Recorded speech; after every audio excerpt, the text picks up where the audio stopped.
This week on Security Decoded, you got Dennis, John, and I, and we're going to talk about the cyber attacks on South Korea. Apple adds two-factor authentication, Skype is leaking your location, and Pope spam. All that and more coming up.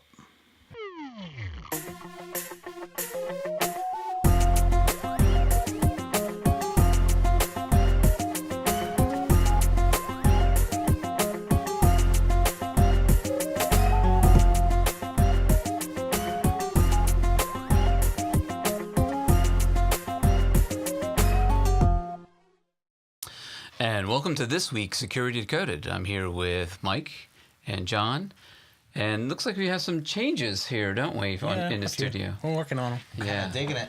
That's good stuff. Do we call this background the firewall? Is that? Hey, that's a good one. Is that what I like that. Maybe we could get a little sign, firewall or something like that. That'd be good. Yeah. We also have some other changes. I see that John has come out of his hibernation for winter. This He's is shaved off his beard. This is spring cleaning. Yeah. Well, we have lots of good stuff this week, and I think that this one is going to be one of the more interesting episodes we had, just because of the different topics we have. Mm-hmm. But do you know that we can watch? You can watch us record Security Decoded every week live, and while you watch, you can join the chat room with other live viewers. We have the chat room in front of us while we record, so we can be interactive with you. And something else that's new, we are now also streaming live at justin.tv. That's JUSTIN.tv and livestream.com. So lots of changes this week. Yep. Well, let's jump right into it.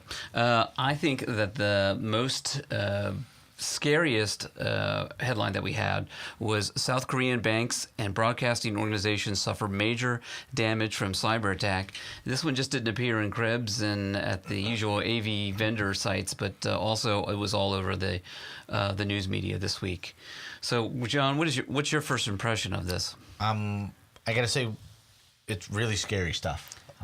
Really, really, really, really scary stuff, because this isn't the primarily identified as a data stealer. You see a lot of things like data stealer, or I'm going to redirect you to an ad, or right now the preliminary analysis across several AV vendors is just purely just to destroy, wipe drives. And I think what's even more impressive is it's not targeting a specific OS like a Windows. Typically, you see most of the malware coded towards Windows. They found a Linux component to this. Yeah, I saw that shutdown command in there for Linux. So yeah. And this is the first time that we've seen a package within a package. So they have the Windows attack, and then they have the Windows component, which is going to wipe out your kernel, your user, your Etsy, your home directories. And that pretty much is a reimage from your media, whatever your install package was, not the restore backups. You're going to have to do a total reinstall if you lose that. Yeah, and they was initially reported through the media, and I'm sure several vendors that cover the region were aware of it because of the reports they were getting. So I think they were a little slow to respond to it, because basically the symptom was black screen. Right. Why am I getting a black screen? Now my computer won't boot up.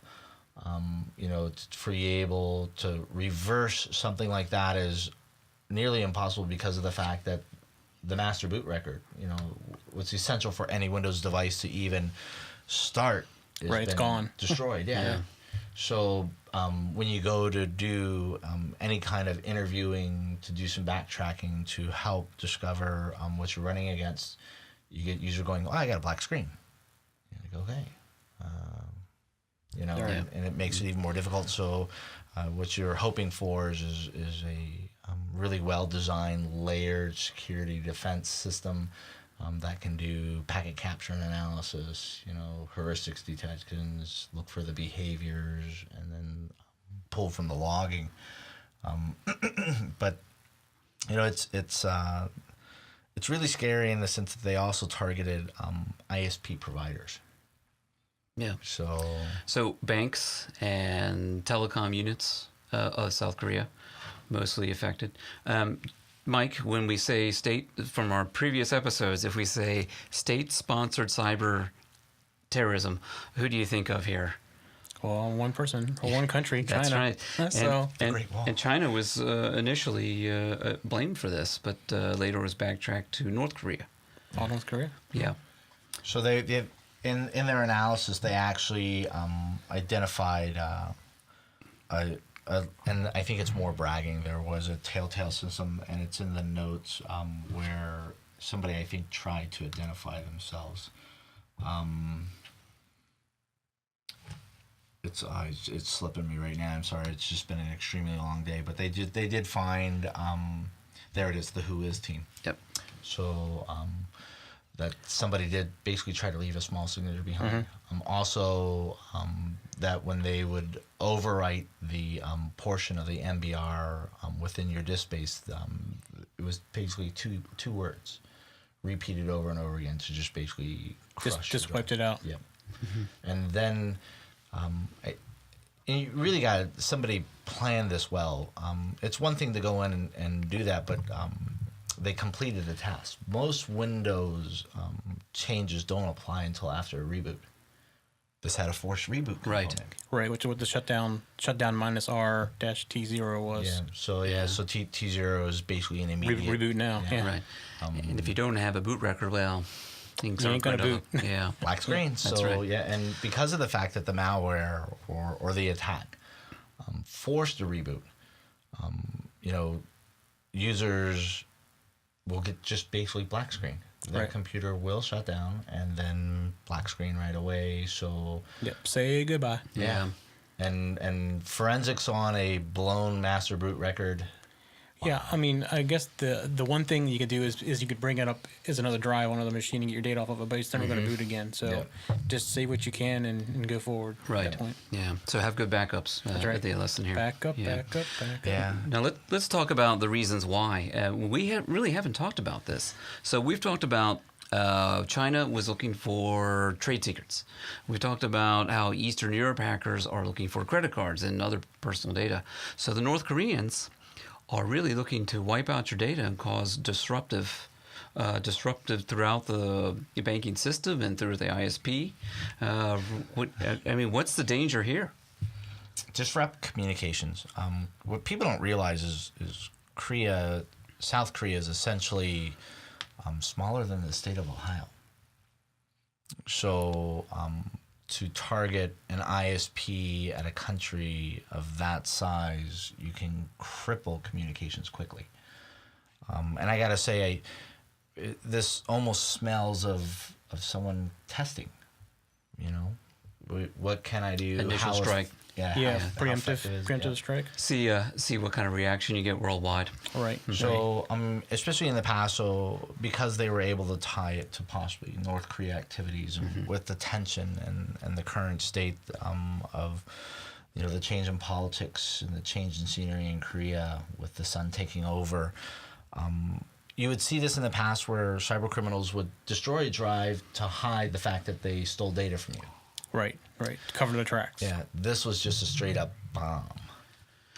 So Yeah, in other parts of the news, North Korea is really sending out the threats however they can, and so I guess it's a natural progression for them to go, okay, I've got your banking system, and I don't care. I don't want the data. I can delete it, and just to show you I have access to it. that's right. And would you say, Mike, that it's easier to wipe out data, destroy data, rather than steal data? Right? Well, yeah, it's real easy to wipe out data. I mean, it doesn't take long at all to do that. So, again, and they don't think there's anything there they really want. What's really matter. It's just basically at that point proving a point that you aren't safe. We own you basically at that point.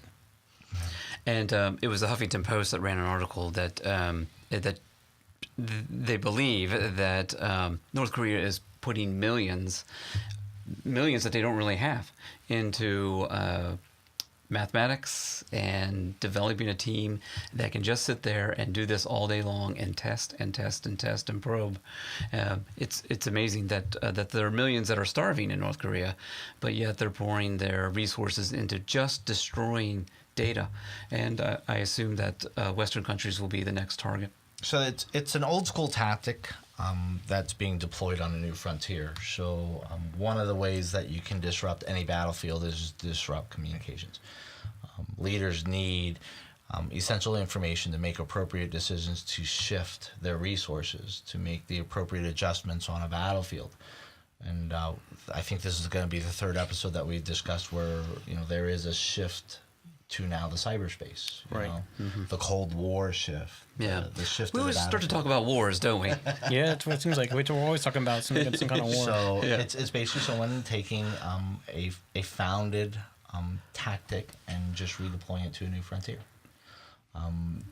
Banking, it speaks to how we say you can destabilize a country by destabilizing their economy, but the fact that there was ISP provider level support where you showed an attack at the provider level shows an attempt to disrupt core communications because we're essentially digital. Right.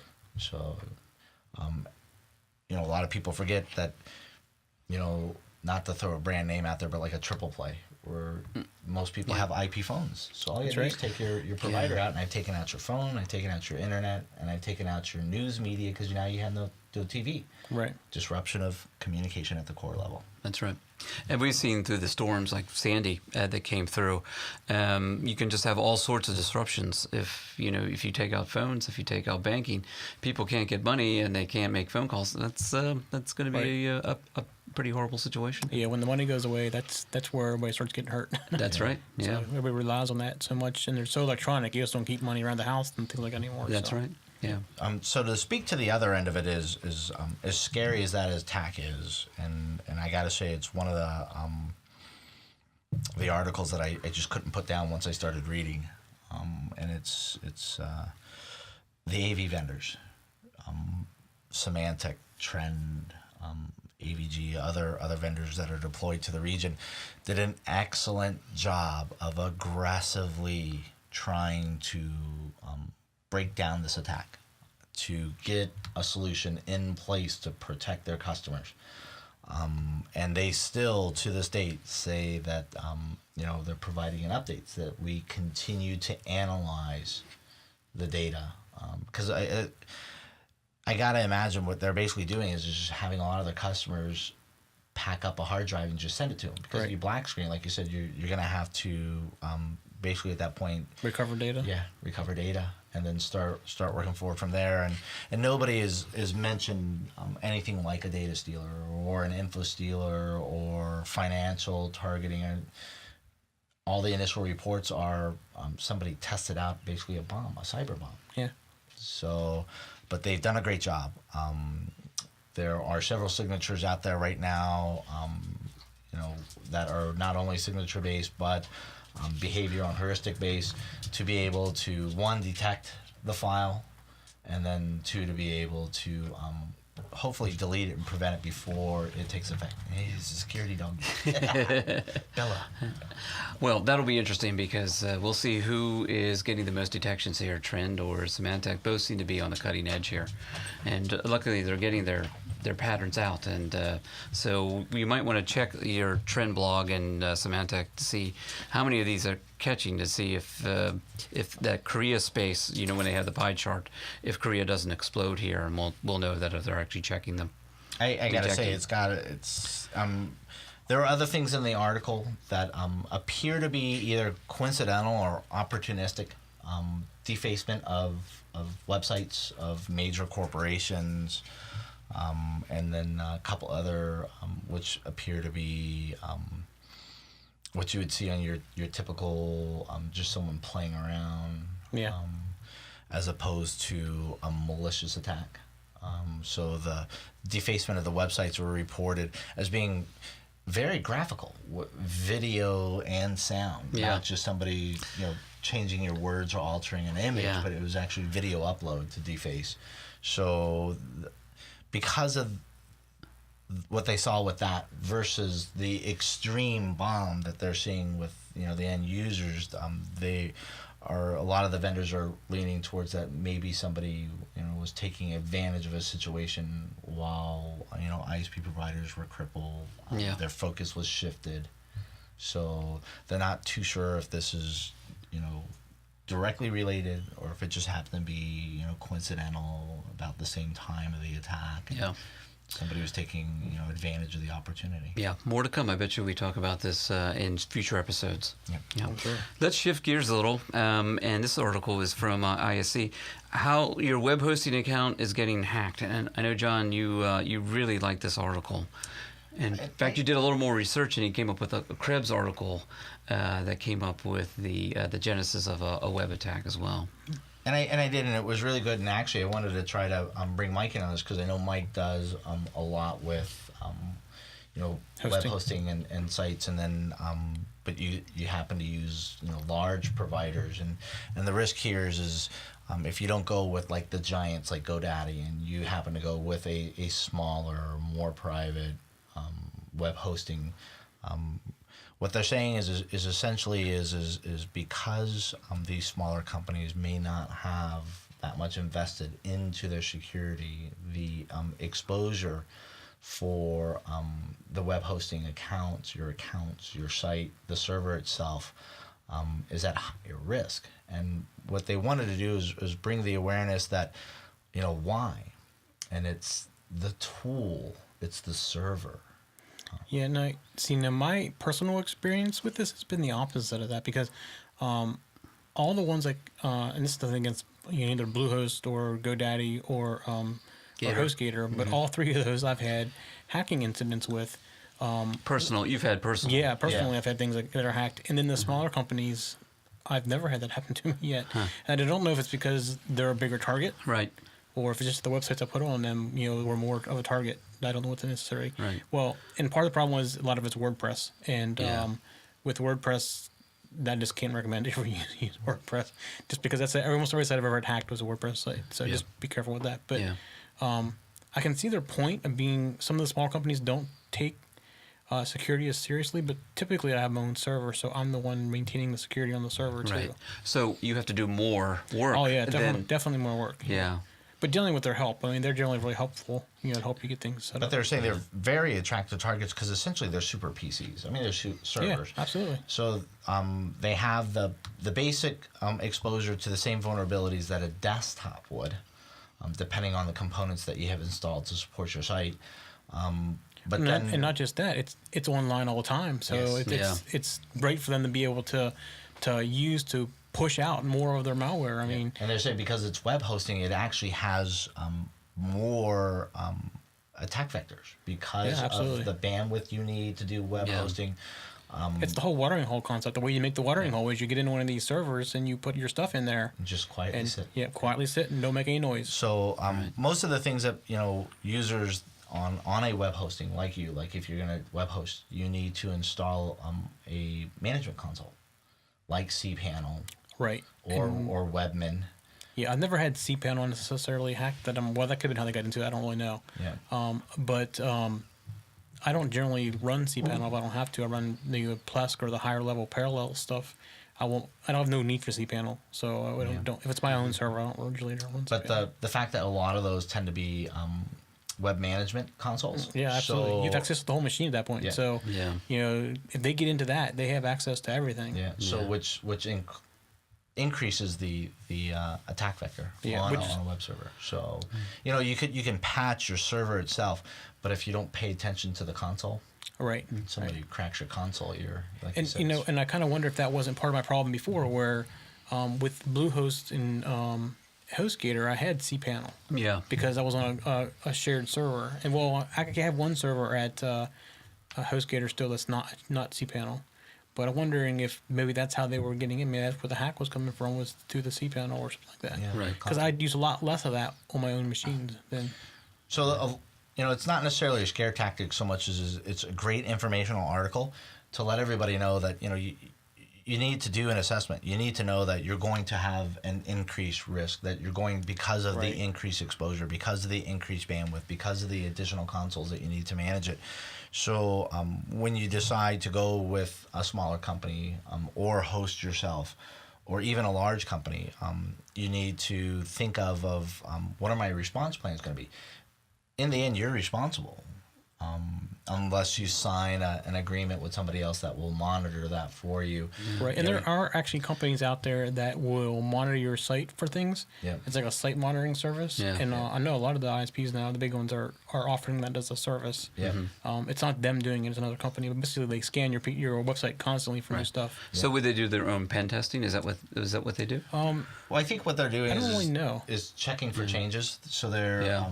we actually have some of that set up where on the RSS feeds. So RSS feeds essentially look for changes to the actual web Right. page to send you a feed. But so, that doesn't cover a hidden file. If they wanted to put a file in there, and it wasn't in the index, so they could see it. Yeah. They'd be able to hide themselves. But they have to be doing something, either getting director level access to the command line or something to tell you what's changed. Maybe they go through FTP and do an FTP file sort or something. But I don't know. in that type of environment, backups.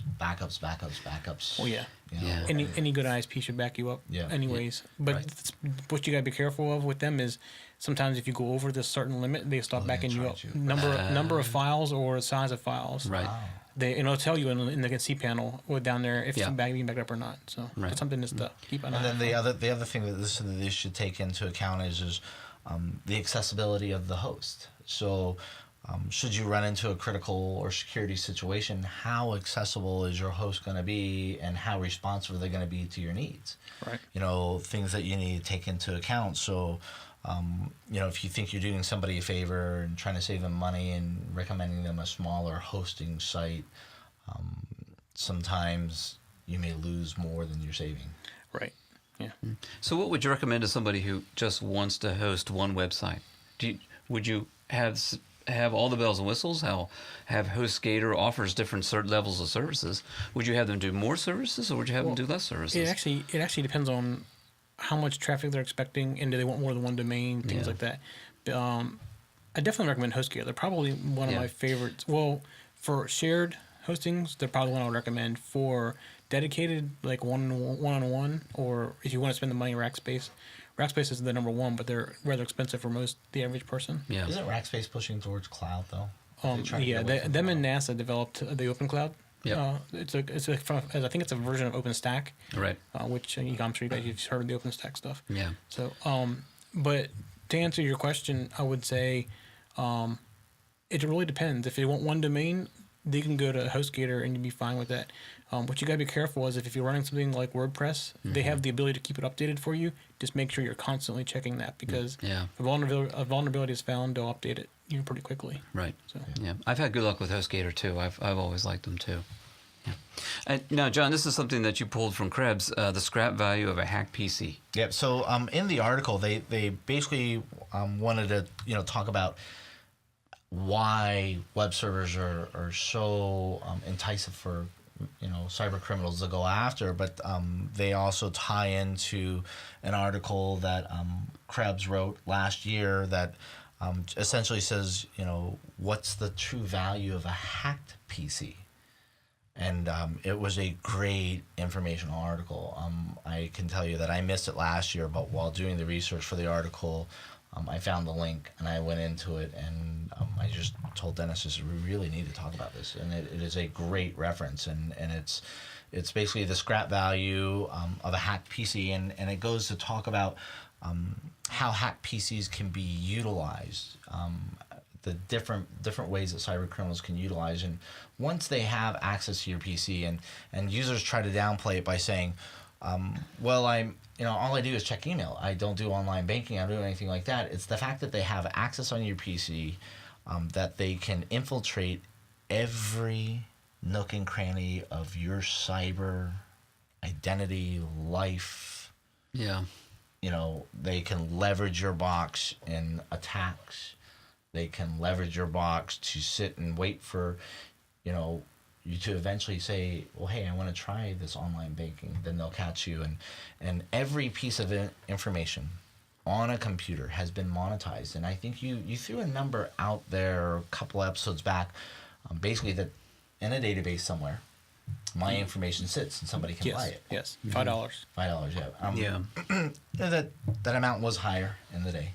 But, but now it's a commodity. Supply and Yeah, demand, it's just Right. But and he speaks to that everything can be commoditized. right. As much as you think, well, I only got Hotmail just so I can keep touch with grandma, so I don't really need to worry about it. But think about it. That provides them access to your Hotmail or MSN Live, which provides them access to your contacts, which they can now attack your contacts. And if they infiltrate your contacts, they can monetize your contacts. Mm-hmm. So, and it just Right, keeps it the ball rolling. keeps growing. Yeah. Yeah. So what were the visuals on this article, John? Did they have a spreadsheet they had a great graph. So basically, essentially, it was a image of a PC, and off of the image of the PC had all the ways that a cyber criminal can utilize your hacked PC in either additional attacks, like DDoSes, or in spam campaigns, or to steal your data, to get additional contacts, to steal more data. And he said that he recently updated this graph. So as new attack vectors and as new malware and as new vulnerabilities come out that can further compromise someone's identity, he's added this to the graph, and it's pretty stunning. Yeah. I'm not talking. It's an image of a computer with 4 blocks. It's the number of attacks that can be leveraged through one hacked PC. It's basically double the size of the image of the computer. That's left and right side. Yeah, that's going to be in our show notes, and I would definitely check that out. In fact, I'd like to see more of that. What are the risks to each device? Sometimes computers are just too virtual to imagine what's in there.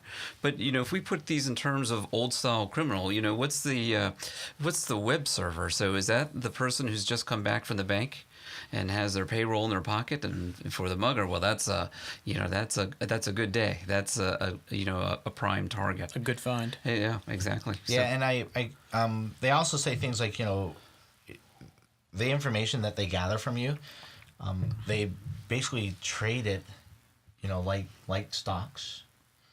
Sometimes they might not get a dollar amount, but it's still valuable in another aspect of cyber crimes that they say, well, I have this information, I can provide it to you, I need this service from you.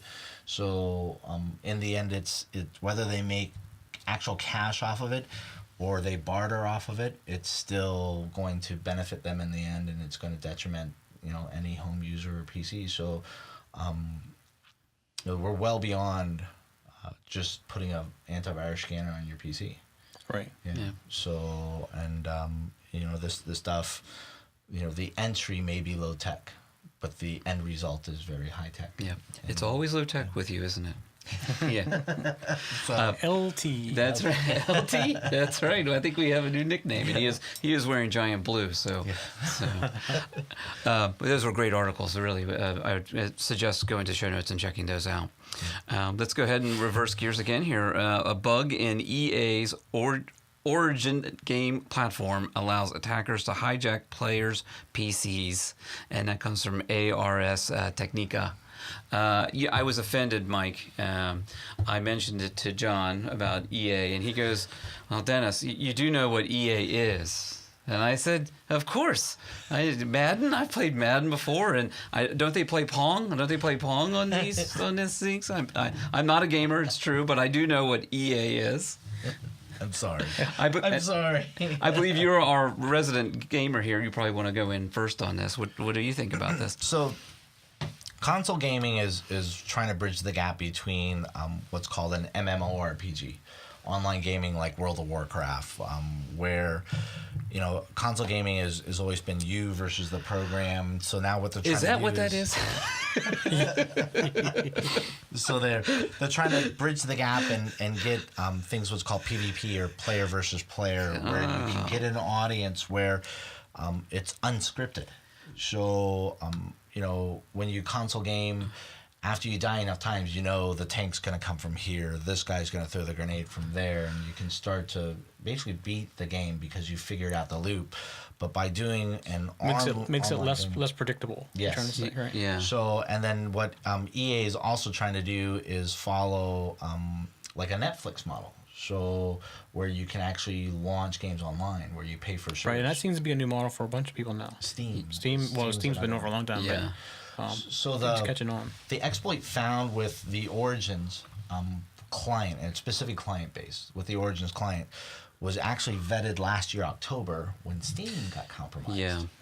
So Steam got exploited, where users were going in and connecting through the online service and initiating or auto launching a game that silently they were being infected. So it's not new in the sense that nobody's ever seen it because it's been vetted already. But what somebody did was just basically said, well, let me try it against Origins, because EA's Origins and Steam's platforms are direct competitors. Right. So are you saying that it was a Steam person doing this? I don't think so much it was a Steam, so much as someone says, well, if it worked on Steam, I wonder if it Gotcha. works on EA. Okay. So you're not blaming them. No. Just want to make it clear. No, yeah.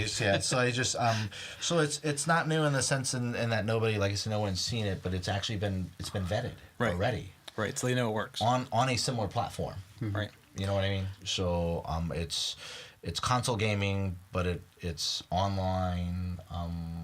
And they can access the game and be able to play the game through this online network and paid service. And anytime you go online with this, you essentially have to establish open connections. You're opening Right. gateways. Well, yeah, and I mean, think about it. Your machines be open for the game to play. Yeah. So just that alone. So so this was brought out in an actual, I think it was a Black Hat conference in Amsterdam, and it was Yes. demonstrated that the Origins platform, the client specifically, could be exploited, and they exploit it through the URI, which is essential for the Origin clients to run some of the games on their platform, and they had a game. They had an interface. They went through the Origins. They launched the game, and then they showed how they could manipulate the interface and start to download malware while you were playing the game and had no idea that you were being infected.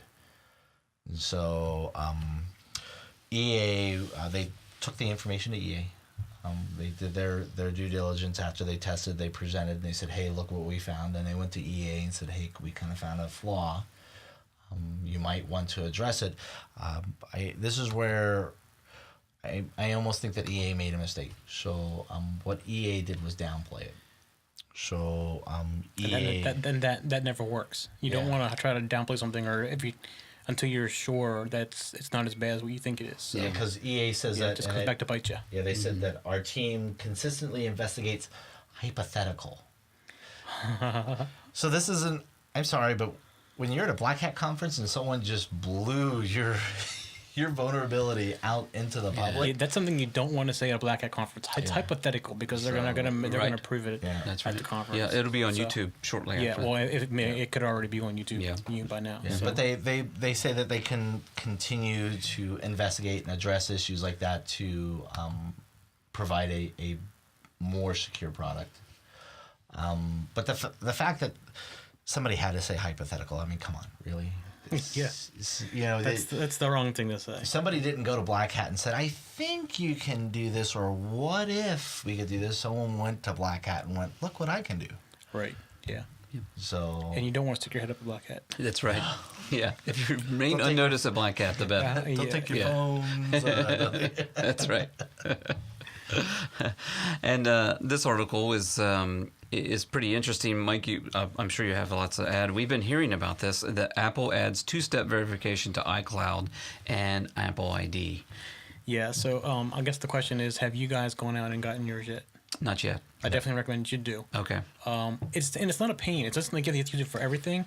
It only does it for like account changes and things like that, high level stuff. Just buying an app on your phone, it won't ask you for your two-factor. So it's not as intrusive as some two-factors. Yeah. You don't have to have it, with you all the time to buy an app or something like that. It's only like when you're making account changes, password changes, stuff like that. Now, is it verification? Is it two passwords? Or what does it? It sends it to. It uses the Find My iPhone app to basically send you the code. Oh. So it puts the code on your phone. Okay. Okay. Yep. And like you said, so it's right now it's compartmentalized.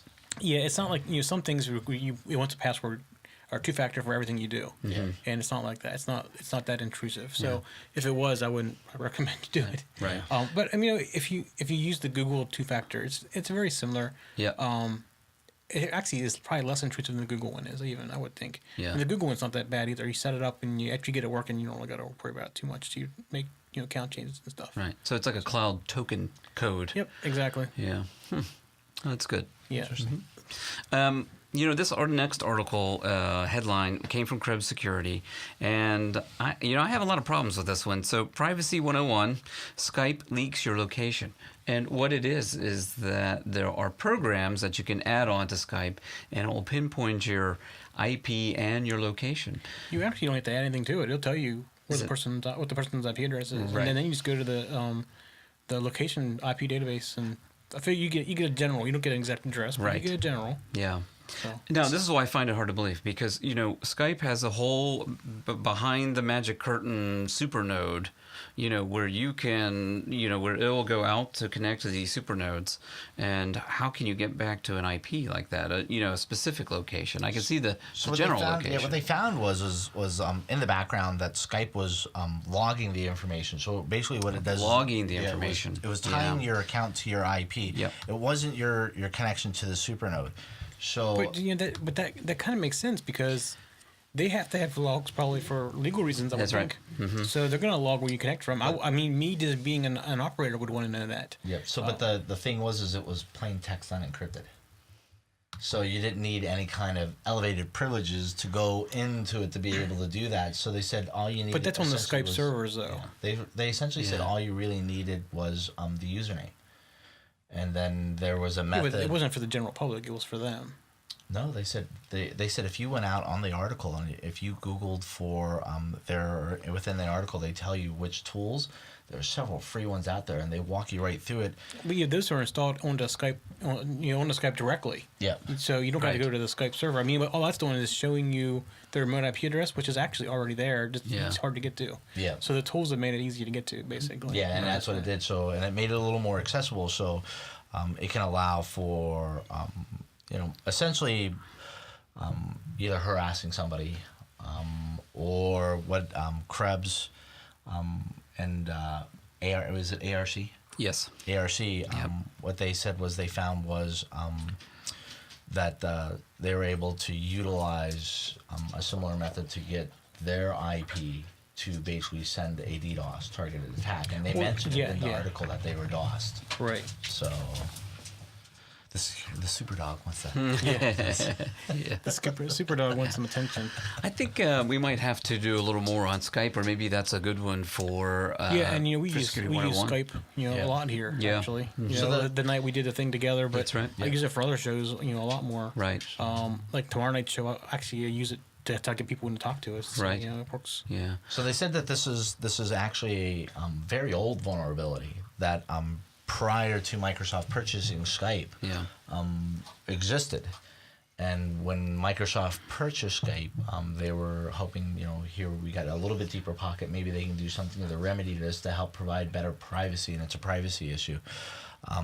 Microsoft says, well, we're aware of it. And But if you think about it, the average person wouldn't know what to do with it. yeah, That's right. It's the people that aren't the average That's right. that are the ones Yeah. you want to stay away from it.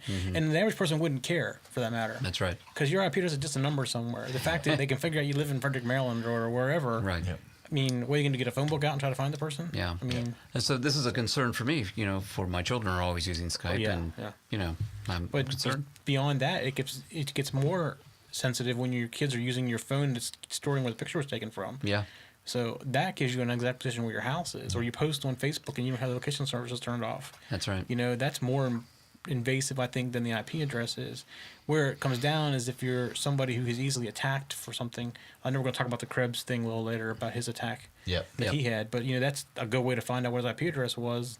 If you're talking to somebody, is through Skype. If you're trying to attack them, That's right. They were trying to really drive it was more of a privacy issue, and if you really want to get people to buy on board, you try to get really loud right? with it. Yeah, I And, mean, as far as privacy issues go, I think this is one of the lower ones, in my opinion. That's true. There's a lot of them that are a lot worse. because than they went into and they painted a couple scenarios, of course, to try to really hype it up that somebody who is savvy with this, and like you said, not your average user, Yeah. somebody who's savvy who is like this. If somebody they knew was very active on Skype but traveled a lot, that they would actually be able to track their destinations. Yeah, well, and the other thing Like they could do is shipping tell they're not at things. home. Yeah. So I think that'd be more my concern is people know you're traveling and you're not at home. Yeah. That type of thing. Yeah.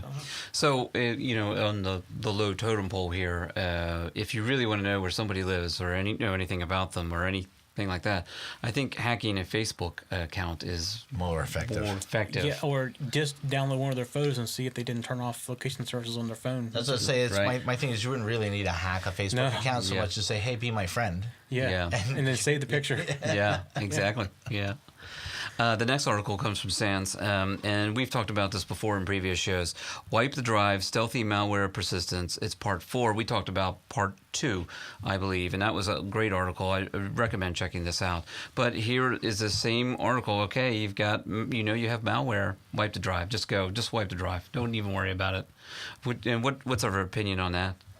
I think we all agreed last time. Just wipe the drive. Just wipe the drive. Yeah. Yeah. I could talk for days on that. Yeah. So Yeah, no, you and I disagree on that one. I'm not into spending that much time figuring out what's So wrong. what they do is instead of doing the shock and awe, they broke it out in parts. Yeah. So they let you make that decision. So they provided additional information for you to be able to make a good decision. The information that discussed in part 4 was what we have seen as a shutdown beacon. Essentially, it's going to execute a DLL at logoff, at shutdown. So, and it talks about the reg hacks, how to identify the reg hacks, how to identify the file. If that's not a part of your normal image, then of course you should extract the file and then reverse it and see. But we have seen shutdown or log off beacons on our network, because basically what it does is it talks out and tells somebody, hey, they're about to change networks. And if they know what your your corporate network is versus your home network, they're going to know that you're probably sitting on a more vulnerable network when you're at your home. So if they see a shutdown beacon and they identify that to be your corporate office, so they're not going to try anything. And if they're watching for you and they see you come back online and they identify you're now at home. Right. So they talk about log off or shutdown beacons and how they work and how to identify one and then what you should do to take the steps. And then, of course, they go wipe it. Yeah. Now, I'm leaving early, so you guys will be on your own. I wanted to skip down to a couple articles and talk about those real quick. Sure, go ahead. The first article is Cisco switches to weaker hashing scheme, passwords cracked wide open. That's from ARS Technica again. I really love this article because Cisco had a problem when it installed its software and it didn't salt its passwords. Yeah, and it doesn't salt. I don't think it's... Well, I think the new versions do. Yeah. Type 5. Well, it Yeah, was type- the supposed Type to. 5s It do, was right. supposed to. It just didn't when it installed. Right, Yeah. right. So, I mean, there's always been a bunch of tools out there to help crack Cisco passwords. Yeah. So, I mean, it's getting harder with the Type 5 passwords are a little bit harder to... Well, don't you just go to the website and go see the master Cisco passwords? Isn't that Yeah, one well, way to do it? Hopefully that isn't the case, but yes, that does happen. Yes. Yeah. That happens. So, Yeah, and another reason, always change those master passwords. Any device that you have, any switching device that you have, always yeah, change those and beyond passwords. the master password, change your default SNMP string. Always as well. change the default. And, I believe that we have seen studies where people don't change the default for whatever reason, or they go back and they reload the default settings.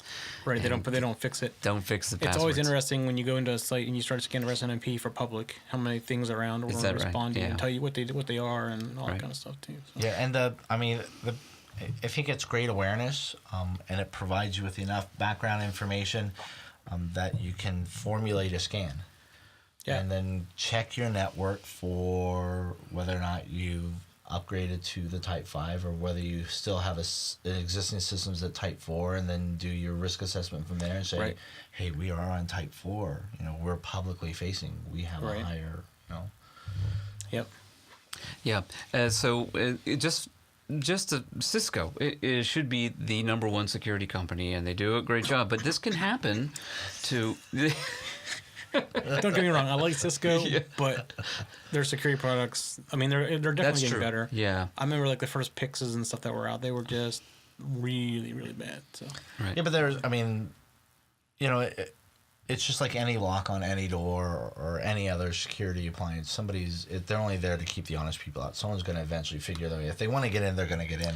Well, they figured it out. Yeah. And they said, Cisco, yeah. "Oh yeah, here." and at least they're being open about it because That's right. they could hide it and say just under the covers. So they're telling everybody if you have 4s, go to 5s. That's right. and things like that. So Yeah. And that's good in the sense that it just shows that they're trying to be proactive. right, exactly. Mhm. And as we talked about that, better to get it out, let everybody know, Yeah. and then be surprised by it, or know it and keep it a secret, and then have a hack. These days you don't keep things secret for very long. Yeah. So That's right. and all it does is hurt you in the long run. Everything is very fast these days. That's And, right. you come from, we talked about the Black Hat. Well, it's going to be on YouTube that day. Right. You know that they come up with something. Yeah, while they're sitting on the floor in the conference center, they're putting it on YouTube when they're done. Right. So I mean, it's just like the Yahoo exploit that we talked on last episode. The person that actually found the cross-site scripting exploit, learned how to leverage it, YouTubed it, and then posted it, and then invited everybody to go download a tool and give it a try. Hey. That's right. Yeah. So yeah, I mean, I gotta say, if I'm trying to learn something, if I don't ask Mr. Google, I ask Mr. YouTube. Yeah. That's yeah, right. One or the other, right? So That's it. It's amazing. I don't know if YouTube was ever meant to be a teaching tool, but it sure has become that. I learned all sorts of stuff. I had a neighbor who couldn't get her key out of her minivan, and she asked me to come over because we had the same minivan, and I couldn't get it to get out either. You know, it was almost like the wheel was stuck.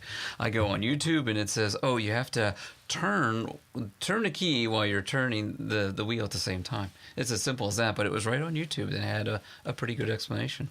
Yeah. So the next article is kind of in the same vein.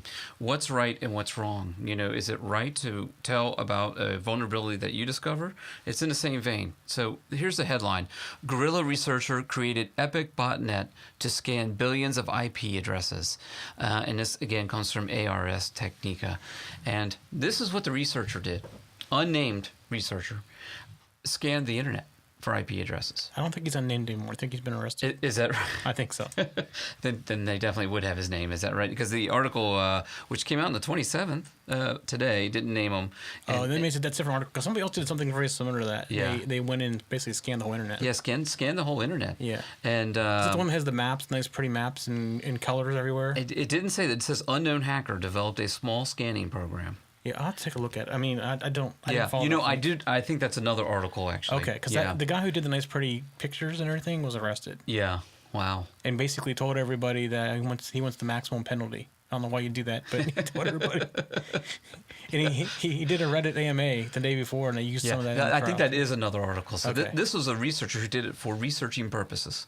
Which the other guy did too. He's just Is trying that to right? prove. Yeah. Trying to prove a point. Yeah. So what he did was he herded 420,000 internet connected devices into his botnet group. Now he put some safety measures in, so if it affected the PC, it would dump out. But really, he scanned the whole network, and the 420,000 are ones where he found passwords that he could get in, either root or, you know, if it was the nobody password, anything like that. And that's 420,000. Now, I imagine that a good portion of these were printers, because nobody locks down a printer.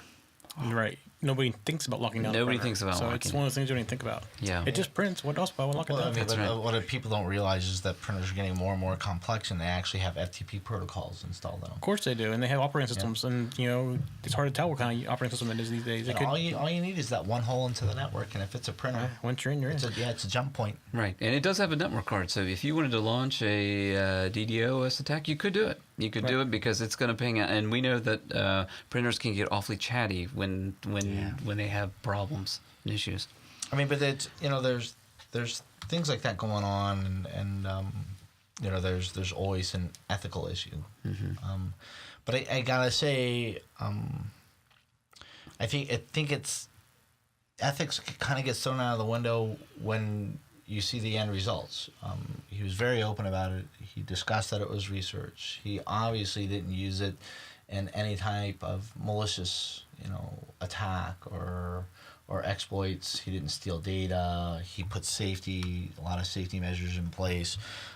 So when somebody says, well, how ethical is it? Well, if I do that and then I botnet somebody and then use them in a DDoS or rent it out, then yeah, of course that's not ethical and that's criminal. But if you do it to, provide additional information that may further the field, then I still think it probably falls into the illegal activity under some kind of communication. So you think that this is a criminal activity? Well, I don't think he meant it to be criminal, but I think it could be. But intent is not always the basis for criminal law. That's right. Mm-hmm. Yeah, I thought that was very interesting. For one, you would really want to break down these 420,000 and see what they are. I think printers. Well, printer companies could do more on protecting their products and having people password, without a doubt. But it's less information, less harmful to hack a printer than it is a PC. Yeah, and the other thing is you try to put a concept around the size of the internet, and to me, it's almost mind blowing. Unfathomable. Yeah. And the fact that he got that number is a snapshot in time. Yeah, that is what it wasn't a very long time period either. What was on, at that time that he happened to be doing his research. So imagine if somebody was doing this continuously, what that number would be. Right. The other number, I imagine, that's pretty high in at 420,000. I bet you there were some free Linux products that were in there where people did, as we just talked about, didn't change the root password. Yeah. I would guarantee you, because when you download Ubuntu or the other free Linux, hardly anybody thinks to change the root password on it. You know what? And it's even more so now with Ubuntu, because you don't log into root and you sudo run your commands. That's right. Yeah. That's right. So you never even think root to change the password on root. That's right. You never even think about root at that point. Yeah. However, I do think Ubuntu protects you from logging in as root now. Yeah. I think you have to do the sudo. But still, it's one other weak link that somebody can find a hole to get in, So. That's right. And as we all know, they distributed those CDs all over the place. They were all over to get their name out there. And people are probably still using them. And, I bet you the root password is still in there. Well, yeah, I know you still download it today. Ubuntu, you're going to get your default root password. That's right, yeah. First thing you should do is go into sudo to root and change that password. Yeah. Most people don't even... Ubuntu's focus target market is people that aren't very computer savvy. It's touted to be free, easy to use Unix, and then nobody thinks about going in and changing all that stuff. So. And that's what, and it always falls back to is convenience. You know what I mean? Right. Convenience always opens the additional risks. Well, it's convenience and education, I think. That's right. The case of Ubuntu. That's a theme that we have tonight. And they aren't the only ones that do that. Ubuntu isn't the only one. That's right. Puppy Linux does it too. All those. I know all the free ones usually do, just to keep it simple for everybody. Exactly. That's the second time we've said convenience versus security. We talked about Gator, a product that we love, and I found it very easy to use. But you get a little complacent. You say, well, here, it was so easy to do, but you got to check that cPanel. That's right. Yeah. I think I have time for one more. Microsoft confirms compromise of high-profile Xbox Live accounts. Again, from ARS Technica. Now, John, what is this Xbox that we speak of? What kind of box is this again? I think it's another console game. Yeah. And just to make this clear, it was Microsoft employees who were playing Xbox, probably at the headquarters at Redmond, probably, or at home, or wherever they are. Playing or testing? Playing, I got the impression that they were high-profile users. That's what I got out of that. How do you distinguish between playing and working in a job like that? It says take over high-profile Xbox Live accounts. So maybe you're right. Maybe it was a combination of people who test, or they're Microsoft employees. I'm not sure. So but they were able to get the access to not only get current but former employee information. Yeah, former Microsoft employees. So and that just goes to speak to the progression of technology. Console games aren't your Ataris. No. It's not just read a chip and spit it out there. They're hard drives with motherboards. They're PCs. They're basically a PC in a little box. Except for you've got a 60-inch monitor sitting in your living room that's coming off of it. You can connect to the internet. You can stream movies to it. You can do, Steam or Xbox Live, or you can do Origin's platform. The only thing I think it is really missing is a QWERTY keyboard. Right. And then you have the new ones coming out, like the Ouya coming out. That is, Android based. Yeah. So it's the same Android hacks we already have for Android can be then applied on the Ouya, or how do you say it? Right. Yeah. Right onto the console. Yep. Well, I'll leave you with one thought here. We talked about EA, and then we talked about Xbox. Isn't getting hacked part of the gaming experience? Isn't it part of the game? Well, I mean, we What are. game are you playing? Well, think about it. We have online games. Isn't this just another game within a game? I mean, it can. But I think that's something that's left over from late '80s, early '90s, and I think the movie was called Hackers. Angelina Jolie. Oh, yeah. Oh, yeah, That's yeah, right. Yeah. So I was thinking you meant like what was the original one with the 300 baud modem? War Games. Yeah, War Games. Yeah. So where that's where they introduced an environment of young, either kids, high school kids, or young college kids, playing video games, free will, having fun, but then they had this expertise, hacking ability, really high level computer knowledge, not only to hack computers but the telephone system. So they started Freaking. That's what they always call it, freaking. Yeah. So they started to paint this image. So and it's sad to say we're gamers and hackers are almost seen in the same crowds. Right. So Yeah. I'll turn it over to you guys, and you'll probably want to take off at Apple ID or Apple Suspense password resets after critical account hijack bug is found, again from ARS Technica. Right. That's another reason why you want to do the two-factor, because that gets you past that issue. So. will you be careful and have a good night, Dennis? Yep.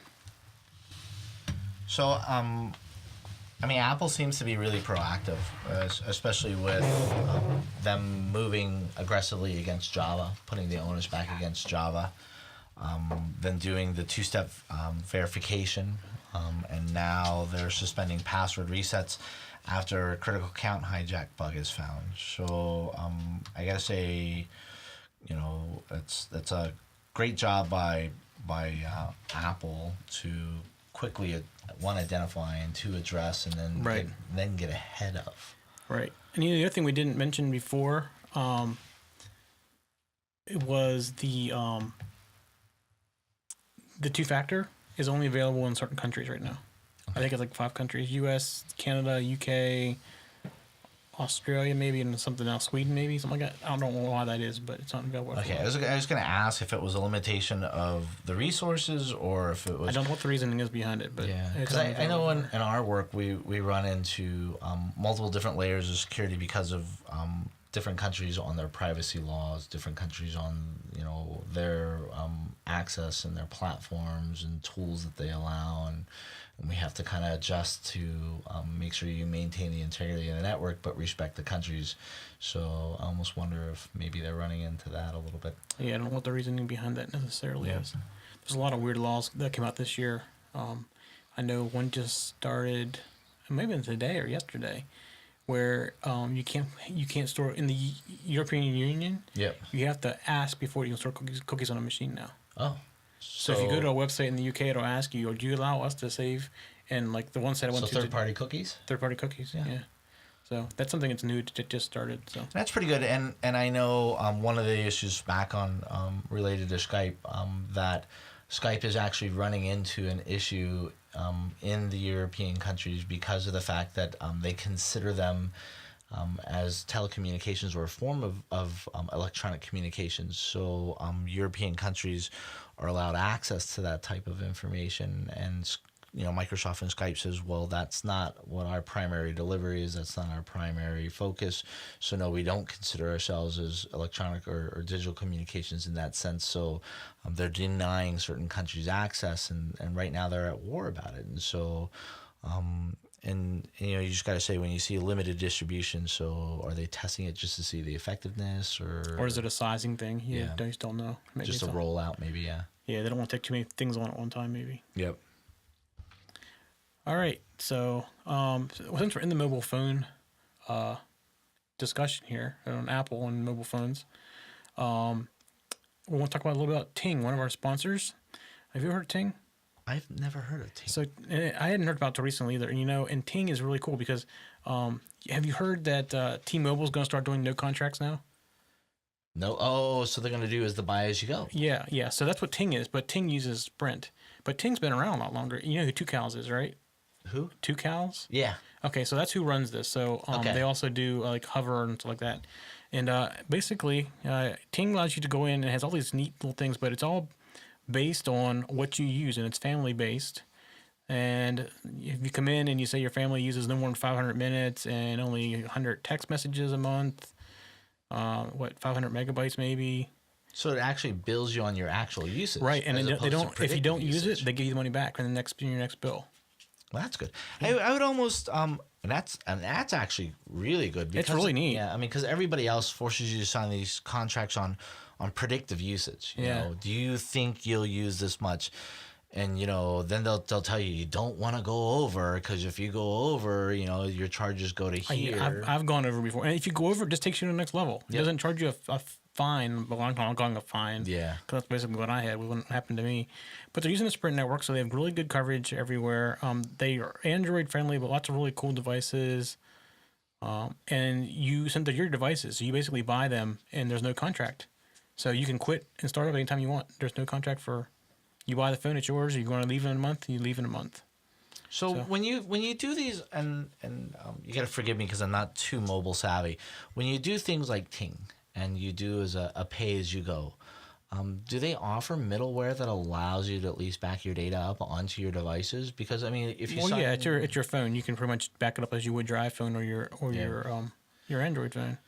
They got a cool savings calculator. It's really neat, and they're a sponsor now. And they actually gave us a code for $25 off of your first bill or your phone, and it's just techzen.tv/ting. And when you go to that link, it'll give you $25 off. That's great. I mean, that's honestly I think and it takes innovators like this to step up and say, we're not gonna bind you to a contract, two, we're not going to make you pay for something that you're not necessarily going to use, and then Right. charge you on what you actually do. And I think that's great. And like you said, it's no penalties. If you just slip into the next category, then it's the next segment of billing, and they have all the billing advertised on the site, so you know what you can almost expect. Right. And family usage adjusts. So like right now my daughter's very young, but as she gets older, then here comes, we may need to add another phone, so I'll have an increase in data usage, I'll have an increase in texting, I'll have an increase in minutes. So instead of me going to a major provider and saying I have to adjust my family plan, Ting just says, well, we saw an increase. Right, and So they just make up to the adjustment next for it. level. Yeah. And the other thing is, it's only $6 a month per device, so you can put for $6 for each device, and that the rest of the time is shared. So if you want to put a phone like in the glove box of your grandmother's car because she doesn't use a cell phone, but you want her to have a phone in case she ever needs it, Just you can there. $6. Stick it in the glove box. There's your emergency phone. That's awesome. Yeah, it's really cool. They have another weird thing that's interesting is they have a no hold policy between 8 a.m. and 8 p.m. If you call, you will never be put on hold, and you don't talk to a machine ever. So if nobody's available to answer, it'll keep ringing. But they say they pick it up real fast. But if you're on the phone, they don't have to put you on hold. They don't have to go to the supervisor. They can do everything for you without getting any kind of approval. Which is a good return to a focus on customer service, because I think a lot of people, companies, they took it for granted. You need us, Right. So and it's a good focus back towards the customer to have that kind of personal customer service. Yep. And like I said, you can cancel anytime. It's really neat. That's awesome. That's awesome. Yep. I gotta go look it up. All right. Back to the news. So one of the other articles that we pulled online from a site called incompleteness.me was that JSON is not as safe as people think it is. It's not. So, Mike, with your I coding agree. background, I agree with that. I mean, the thing about JSON is it's so easy and so flexible that people don't realize that it's not as protected. There's things you can do to make it better, but there's no authentication. It's basically a flat file coming down. So, yeah, I agree. Definitely not is Yeah, they're saying that there are basically two essential reported problems. One called CFRS, or cross-site request forgery, that can be leveraged through JSON. There's, like I said, there's no authentication, so it's easy to do. Yeah, so it lets people essentially bypass the cookie authentication. Right. You can do some things to build it in your own, but by default, it doesn't have any of those things built into it. So that's why you don't typically see it like on SOA interfaces, the Yep. service stuff. because it's unauthenticated. It's just not as safe as XML, and so So, but it just goes on to a lot of people. They're assuming that JSON was considerably more secure than what you should believe it. And so, I mean, it's not somebody trying to take down JSON. I think it's just more of an awareness item. right. Yep. Absolutely. So, to maybe do a little more research, and then make sure that you're appropriately protecting yourself, your data, and your sites. Yeah, it can be protected, but by default it's not. And as long as you're aware of that, I think you're good to go. It's more of an awareness thing than anything else. Yep. So And it just you got to say with things like Java and Adobe, those guys are on parade right now in the media that things like JSON can slide by you, and Yep. And it's we need the articles like this.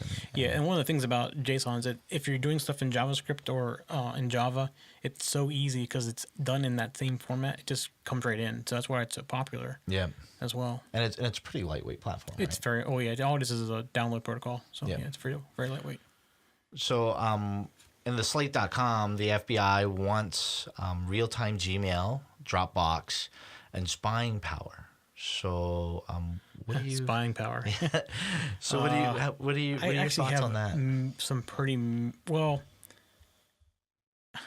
It comes down to the personal protection. I mean, I don't know how they can actually do that without getting a warrant. I mean, I don't want my data. Not that I'm really hiding anything, but I just don't want everybody going to be able to go in there and look at it real time without going through the warrant process first. I think it needs to be that helps justify the reason that they're going and getting the data. Yep, and in my CCFE course, when we were going through CCFE, and actually they addressed this on the test, and you actually have to be savvy on it. Data in transit is covered by the wiretap law. Right. Yep. So what they're asking for right here is you get to go past all that stuff, though. Yeah, and I,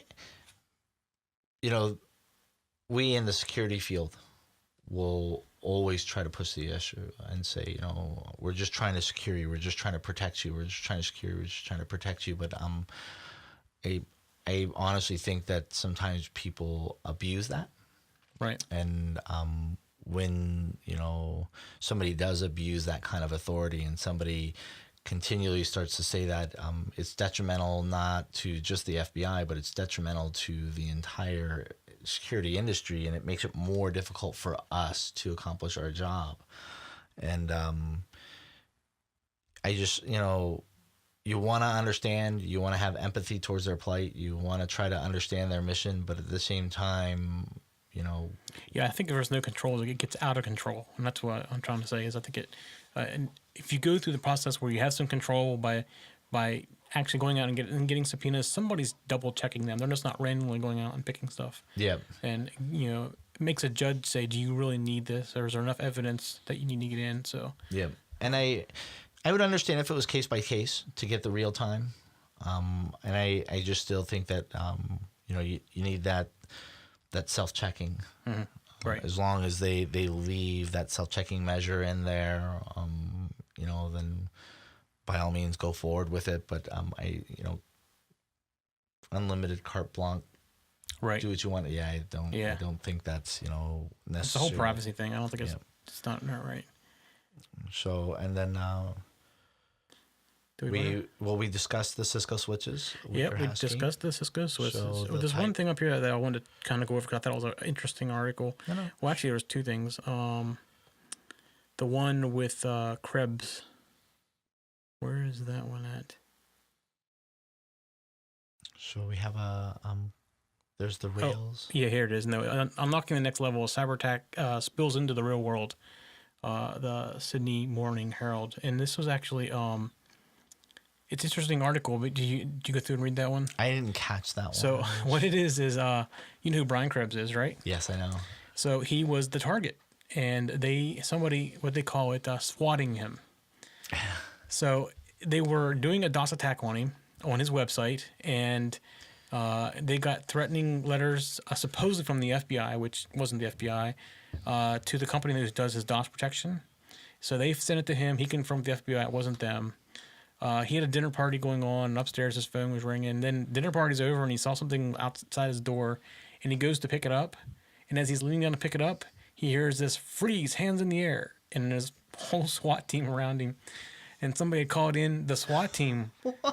So, and the funny thing is, he had heard of this swatting thing, and he'd actually sent a letter or something to his local police department saying that this is going on.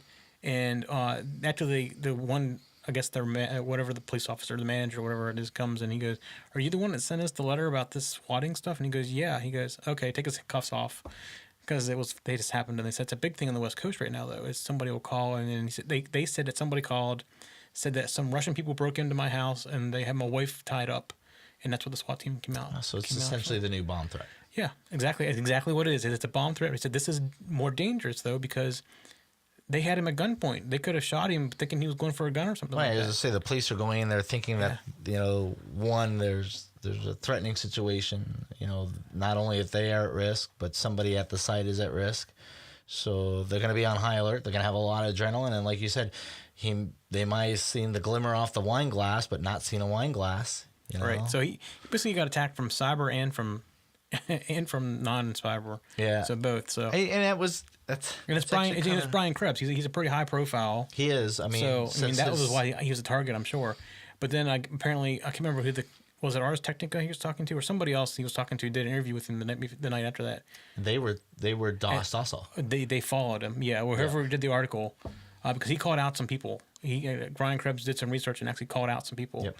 So on the research on one of the earlier articles on the web hosting and why it's such a rich target and what your PC is worth, and when I was going through and doing the research on that, I picked up on, he says I got DDoS. He says that ARS got DDoS. Yeah, Ars Technica got DDoS too. Yeah, that's what it was. So and he talks a little bit about it. So I saw it. Is his name.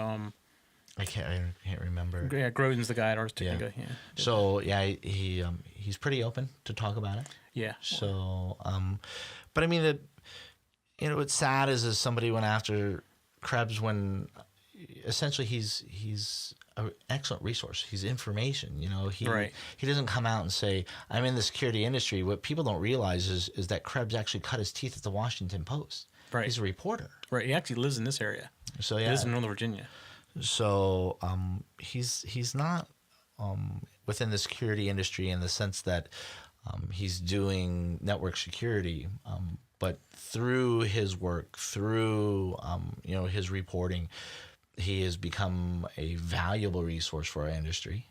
And I think that he writes very well. And he's one of the things that I read every day. So definitely. So for someone to kind of do, I would understand if you were a vendor and you came out with a product and you're like, look, I'm the king AV, come try to attack me. Right. So, but sad, funny story, but a little scary. Yep. So the other one I want to talk about was how I became a password cracker. And you did the ethical hacking, right? No, it was you. Oh, was it me did that? Well, Dennis. Sean, that's right. Chris, That's right. Dennis a couple did. others. Yeah. So it's interesting. This guy he's not computer illiterate, but he's not like the tech guy. Yeah. In a day, broke 7,000 passwords out of 15,000 or something like that. And he walks through his day how he did all this stuff. And it's kind of interesting to see somebody's perspective of being a noob, at security stuff, and that's how he's cracking passwords. Some of the biggest hacks are people stumbling. Yeah. They're. He said, I'm the biggest script kiddie there is. So yeah. I mean, and you would be surprised how some of the large enterprises have an old vulnerability sitting on them that an attack. And I think what's saving them right now is that an attack vector that is 5 or 6 years old, people have forgotten about it. But you'll be surprised how many enterprise networks are vulnerable to it. So you blow the dust off of it, throw it out there, and like you said, script kiddie. Right. So, and 7,000 passwords. That's pretty impressive. After he figured it out, it ran like really fast. He spent literally hours trying to figure out how to make it work. And after he did, he couldn't believe basically what he was doing. He wasn't uncompressing the files. He's trying to But I mean, don't we have a security 101 tip on that? password cracking. No, on good strong passwords. Do we I have think a we do. security I think we 101? do. Yep. Yeah. So we If have we don't, we'll have one. So you know, every environment has their different requirements on the complexity and the strength and you know, as computers become more and more integrated with the workforce, you know, they're going to have these layers of security. What I find though is and I know a couple people that are just guilty is all get out. They have a very good complex strong password at work because work makes them do it. Right. When they get home, they don't do it. When they go home, it's 1, 2, 3, 4. Right. And I'm like, are you serious? Really? Didn't you learn anything? Yeah. And, you know, the personal information, the personal surfing, their online banking, their online purchases, and yet they're using passwords that are so weak that, you know, Right. they're inviting someone. Right. Exactly. So we'll check on that on Security 101, and if we don't find a password, we can throw one together real quick. Yeah, I think there is one on passwords, but I can't remember exactly. Yeah, I have a lot of good tips that go beyond, you know, your special characters, all caps, lowercase. Right. So, then we can put together a 101 on that and help people. And a lot of the recommendations that I have that also create strong passwords are they help you remember your strong passwords. Right. There's a bunch of tricks for that too. Yeah. So, so you can subscribe to get us automatically. You can get Security Decoded delivered automatically to your favorite device by subscribing to our netcast at your favorite podcast directory like iTunes. Also subscribe on our YouTube channel to get regular updates as well. If you listen to Stitcher Radio, subscribe to get used to get Security Decoded automatically every week. So we also have a Twitter account that you can follow to get the latest news and information. You can find all the details by going to securitydecoded.tv. If you have a TiVo, you can also watch us by getting a season pass to Security Decoded, and more ways to watch and listen are on their way. So, and this week, actually last week, we joined techpodcast.com network of shows as well. And plus Justin.tv. And Justin TV, where we're streaming live, Justin.tv, 24 hours a day. So I'll have to update that on ours so we can include that the Justin TV is a regular part of our... That's right. Yeah. So so we're doing Tech Podcast here. Yeah, techpodcast.com is another network. Yep. And our shows are now on there. That's great. So, you know, the more ways that we can deliver this, you know, people aren't just confined to an iTunes. Yep. They have Trying to expand it all the time. So we're going to shift into malware and phishing. Okay. And we've had a lot of hot topics hit the media, and when you see that, you see a shift in the phishing campaigns and spam, and then we also see some new malware. Like we said, it's you know, what we catch is what's being reported. So the Next Web, which is a site that we recently found, had really great information on a new OS X Trojan injects ads into pages into browsers that are commonly found like Chrome, Firefox, and Safari. This is interesting because we usually talk everything Windows. Right. Windows. You're finally getting a Mac thing. Yeah. I think it's going to happen more and more as time goes on. Yeah. But this is crafted specifically for Mac. Right. And this isn't crafted to go cross-platforms. It's Mac, but I got to say it's probably founded from a Windows exploit because of the fact of browser injects and pop-ups have been around probably as long as browsers have been on GUI interfaces. Right. So the new Trojan has been discovered that targets Macs installing adware plugins. And what it does is it's crafted specifically for the biggest, most common browsers found on Macs, which are Chrome, Firefox, and Safari. What they're trying to do is they're trying to trick users into clicking ads. So it's one of those where somebody's making money by driving traffic to a site or a fake survey. Oh, it's like a click campaign. Yep. But what's interesting, and they said they don't know if it was that complex or if it just happened that way. But in the article, one of the fake ads was specific to Apple. One of the fake Yep. ads was? So the fake ad was gave the appearance of Apple and Apple mobile devices, and this happens to be And most people would think of Apple as being safe. yeah. So And then this is an attack that's crafted for Macs. So they're not sure if somebody put that much thought into it to say, well, if I'm going to inject Macs, then I'm more than likely going to get a click if I can steer people to something that looks like a legitimate right, Apple ad. absolutely. So it was actually discovered by a Russian security firm called Dr. Webb. And what is more important is like you said, is I guess we're going to see more and more of this. And that's exactly what they're saying. They're saying that this is actually a part of a growing trend where they're seeing malware that's been vetted on a Windows. Right, operating moving it over to the Mac Yeah. now. So I don't know if we'll see. It's not something as complex as Korea, where it crosses the Linux and the Windows, where we'll Java exploits, of course, are platform independent, but to actually see installed adware plugins that are multi-platform. Do you think that they'll still stay targeted? Maybe vetted. I think so, but a Windows plugin can be fairly easily taken cross-platform because, like Firefox and Chrome, their plugin infrastructure is very similar across platforms, so it doesn't take much to convert it over. So I think that'd be one of the easier things to convert over would be something like that. Yeah, but I kind of wonder if somebody is trying to craft something a little more specific, because with all the, like I said, all the noise on Java, everybody's saying disable your Java, turn off your Java. It's looking for new avenues now. Yeah. So, if Java does start to get disabled automatically, now I lose that cross-platform functionality. Right. Yeah. So, New Pope spam. oh yeah. So, the new Pope has launched a spam campaign. Yep. So hot topics, and I gotta say something that we don't have on here, that I will guarantee you is circulating right now because of what's coming this weekend.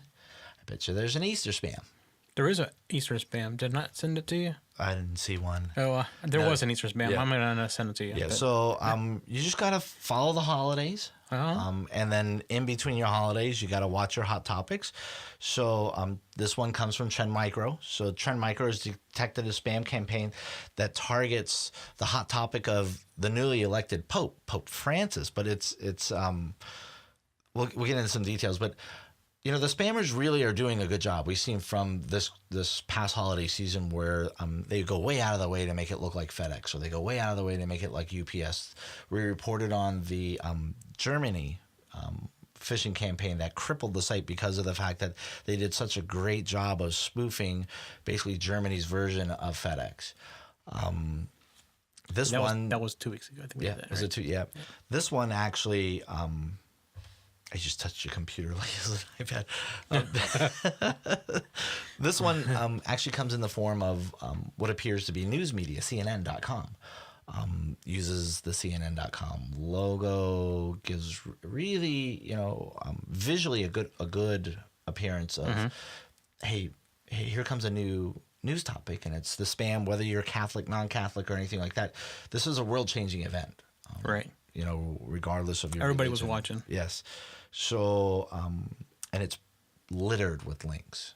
So Well, that should be your first sign. Yes. Well, maybe not to the average person, but So, I gotta throw another little prop in here. I know Mike has done a Security 101 phishing, and it is very, very, very good. And after this, I would really, if you have any questions about it, just go to the Security 101 on phishing and spam.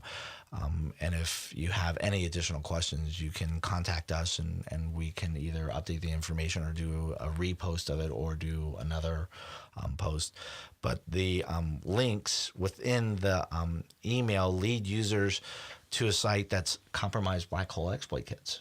So here we go with black hole. So black hole exploit kits are basically malware bombs. right. So you see here's your list for info stealers, backdoors, rats or remote access Trojans, rootkits. So it's dropping all this stuff on there. Yeah, and it actually drops a really old one. Oh, see so it? you're not looking for it anymore? 2009. You see it?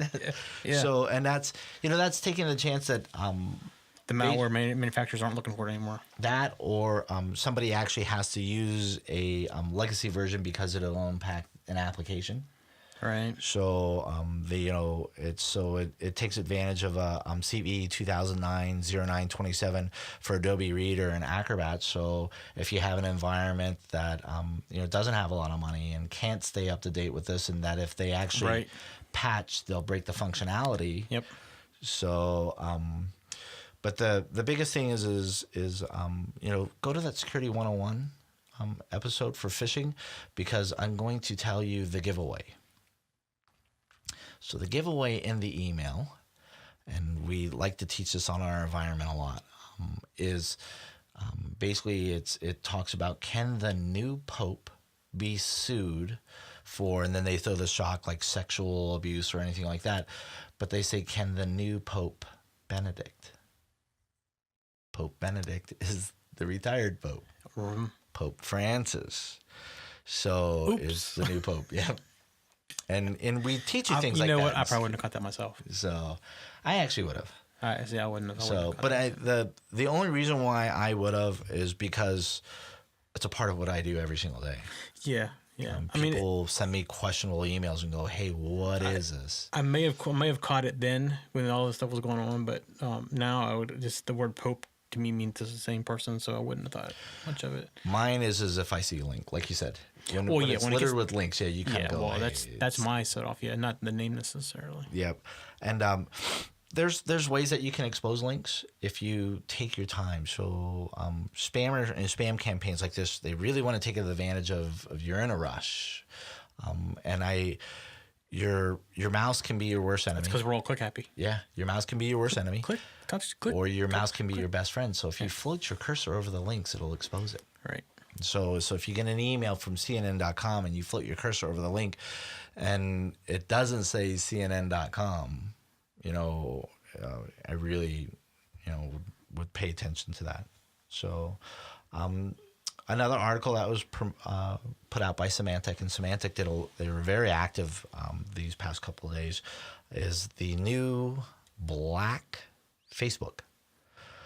So yeah, I haven't read this yet. So that's why I was just now reading it to try to figure out what it was all about. So Facebook got quiet for a little while. I mean, you had your surveys and things like that, and we would see things like the Osama bin Laden last year. Facebook really ramped up, and we had to do a lot to make sure that we were securing users against that. Then there was the big scam of free pizzas going around. So every now and then you get one that surfaces on Facebook that kind of spreads rapidly.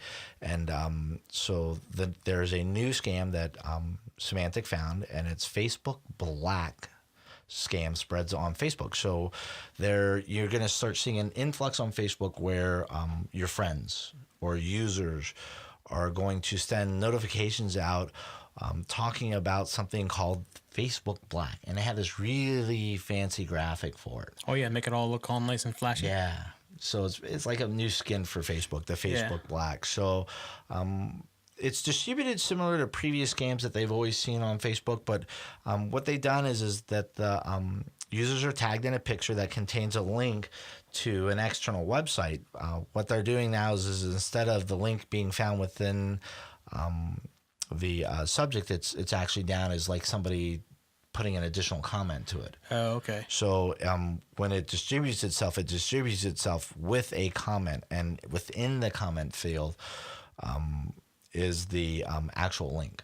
So what it's doing is it'll give the impression that it came from you, and then it'll take one of your friends' all my accounts, friends, yeah, and that's where it'll hook in. So users that fall into the trap, they're enticed to once again click and install a Google Chrome extension, and that's what they think they're installing. What if you're not using Google Chrome? Then I think they're taking that chance that you are. Oh. And so, okay. If you're so lesson of the day, everybody, don't click links. Yeah, and that's actually click you'll catch it. That's the the 3 articles we talked about all require user interaction. Click, click, click, click, click, click. So you did it to yourself. Slow your fingers down. So when infected, the scam will actually spread itself. And how it spreads itself is it creates a new Facebook page on the victim's account. And then it has some iframe coding embedded that it starts to distribute itself To the friends, to the fan page. So so we have Smart. we have a propagation method now. So basically a worm, right? Yeah. And A worm that runs inside of Facebook. Well, it runs in your machine, but affects Facebook. out of Facebook too. Yeah. So ultimately the users that get impacted like this get bombarded with the survey scams. You know, click this, click that, click this, click that, and they said your account just gets bombed. And the survey scans are how they make their money. Right. Which is they're basically hit counts. Right. So the more traffic they can drive there, and you know, it hides itself really well within your account. So if you, your friends tell you, hey, you just advertised Facebook Black on me, Facebook has the ability for users to reach out to their security team. You should report it immediately, and then they'll help you identify and then remediate that off of your account, because it's kind of created basically a new Facebook page on your account. Okay. So, and then it'll start to send out and then try to distribute itself. So we have another black hole exploit kit takes advantage of Cryptroid financial crisis. Another article that comes out from Symantec. Black hole, I just don't understand how it's still functioning when in the end it's a Java exploit. Right. And Java is supposedly written to remediate, right? You can say that. Well, You said it, not me. yeah. So and one of the exploits we talked about, which was I think affectionately titled by Trend Micro, and Trend Micro did it on it, which was White Hole. Basically, it was similar in behavior to Black Hole, except for it didn't obfuscate itself. It just ran right in front of you, you know, and it's almost thumbing their noses at Java, going, "Yeah, try to stop us." Yeah, really. You know, Yeah. I got your stuff. I know how to get in. Here I come. I'm walking right in your front door. So, you know, here we got, you know, Black Hole on an exploit kit taking advantage of Cryptroid financial crisis. We got a Black Hole that was reported. That was coming through the it wasn't the Facebook. It was the new spam. So you just got to kind of wonder, you know, how good of a job is Java doing? Right. Like fixing the problem. Yep. Because if it was truly fixed, then Black Hole should eventually fade right. away, right? That's So the fact that Black Hole is still active in a new spam campaign, that Black Hole has been discovered and taking advantage of a new crisis, means that they're still selling it on the market. That's right. Someone's still making money off that code because it works. You know? If it works, why change it? Exactly. Not broke, right? Don't fix. Yep. So, you know, I just goes to speak more to like what you said. Just disable Java. Right. I mean, truly, what are we losing? I haven't really missed it since I disabled it. So. But I think what you did was, and I don't know if we talked about it, is you actually have two different browsers with two different configurations. I do. Yes. So. And the one that I use the most, I do not have Java enabled on or Flash. And if I need it, I go to the other browser. That's brilliant, though. I mean, because you use one where you disable the plugins. You use one where you disable those features, and you know, use that in your daily use. You're essentially, you know, adding another layer of security to your cyber environment, and it's no habit. It's not like a habit or new habit. You just have it turned off. And essentially what you'll do is you'll say, well, I need it because, you know, I didn't see this image or I can't watch this video. Then you close your browser, you open the other browser, watch your video long enough, close that browser, then go back and resume. Right. And people may say, well, now I got to load 2 browsers, but truly loading 2 browsers, opening one versus the other, versus how much time, money, and effort are you going to have to invest when you get hacked? That's right. Absolutely right. Yeah, and it's not that big of a deal. I mean, it's one of those things where if I go somewhere that I need the link, I just copy it from the address bar, bring up the other browser, and paste it in, and just drop it in. So I was always concerned, and I had a lot of reservations about disabling that when we talked about that, and I think Java tries to do a little bit of scare tactic on it because they have so many people saying, look, do you really need it? And they'll go, well, you're going to lose your Facebook. You're going to lose your social media. I haven't lost anything. And so I kept wanting to do the research, and I kept watching, and we talked about being able to go into your browser and disabling the auto run feature, so that if somebody tries to run one of these plugins, it'll actually pop up and ask you. Yeah. Right. And ask you. But then there's also another issue where so you update to protect yourself, but what it does is it actually resets you back to default and re-enables autoplay, and then you're bombed again. Right. So I did exactly what you do. After listening and watching your computer, I went home, and I do have 2 browsers, but I have 2 browsers because of some of the functionalities or issues I run into with our applications at work.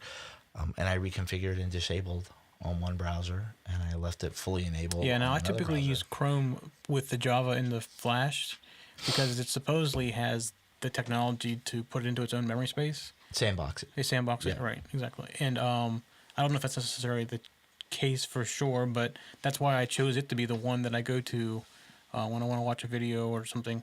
And what I've found is, in most cases, I don't have an issue watching a video on YouTube unless I just uploaded it, because they in the background do translate it over to HTML5. Yep. And then it runs fine in Firefox. But if it's a new video, it won't play. Well, and I also think it's some of the issues like when people upload videos to Facebook, it's Flash.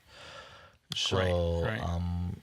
And so you see your friends post something. So if I have all of this disabled and I don't have it set to run, then what it's going to do is it's going to say, you need to install this.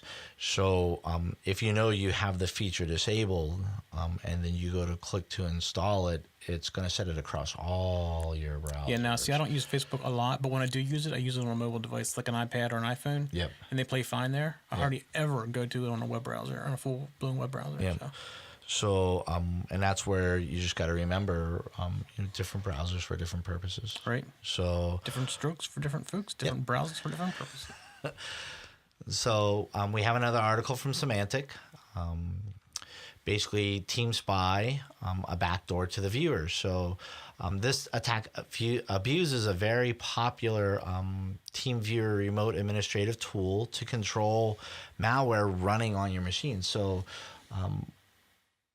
your device is already infected, but now what they're doing is they're using Team Viewer. So they're using Team Viewer from Microsoft to do this?